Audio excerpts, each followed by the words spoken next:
আসসালামু আলাইকুম সবাইকে। আমি কিছু পটল পরিষ্কার করে ধুয়ে নিয়েছি। এখন এগুলো আমি ছিলে নিব। দেখেন আমি কিভাবে ছিলে নিচ্ছি। আজকে আমি পটল দিয়ে খুব মজার একটি রেসিপি করে নেব। যে সবগুলো পটল আমি এভাবে ছিলে নিয়েছি। এখন একটা বোর্ড নিয়ে আমি পটলগুলো কেটে নেব। পটলের দুটা পাশ আমি আগে কেটে নিয়েছি। এখন এগুলোকে দু টুকরা করে কেটে নেব। পিছনে একটু কেচে দিচ্ছি, কারণ মশলাগুলো তাহলে ভিতরে ভালো করে ঢুকবে। আমি সবগুলো পটল এভাবে কেটে নিয়েছি।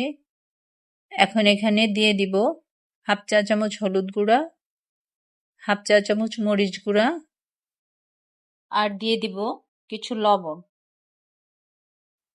এখন এগুলো দিয়ে আমি পটলের সাথে ভালো করে মেখে নেব। এভাবে মাখাতে হবে যেন মশলাগুলো সবগুলো পটলের সাথে খুব ভালো করে লেগে যায়। এই যে দেখেন, আমি সবগুলো পটল সুন্দরভাবে মেখে নিয়েছি। এখন ফ্রাই প্যানে আমি কিছুটা তেল আগে থেকে গরম করতে দিয়েছিলাম, ওখানে পটলগুলো দিয়ে দিচ্ছি। পটলগুলো আমি ভেজে নেব। তেলটা কিন্তু বেশি হিট করা যাবে না, তাহলে পটলগুলো দেওয়ার সাথে সাথে পুড়ে যাবে আর ভিতরে সিদ্ধ হবে না। যে আমার পটলের একটা সাইড হয়ে গিয়েছে, আমি এখন উল্টিয়ে দিচ্ছি। এই যে আমার পটলগুলো হয়ে গিয়েছে, এখন আমি পটলগুলো তুলে নিচ্ছি। আমি আরো কিছু পটল এখানে দিয়ে দিচ্ছি। এভাবে আমি সবগুলো পটল ভেজে নেব। আমি একটা প্যানে কিছুটা তেল গরম করে এখানে দিয়ে দিলাম পেঁয়াজ কুচি।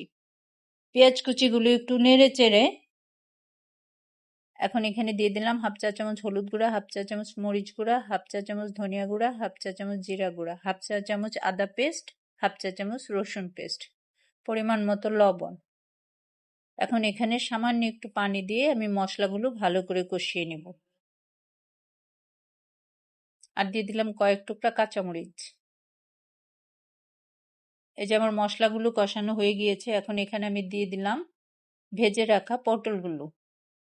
ভেজে রাখা পটলগুলো দিয়ে নেড়ে চেড়ে সামান্য একটু পানি দিয়ে ঢাকনা দিয়ে ঢেকে কিছুক্ষণ রান্না করে নেব।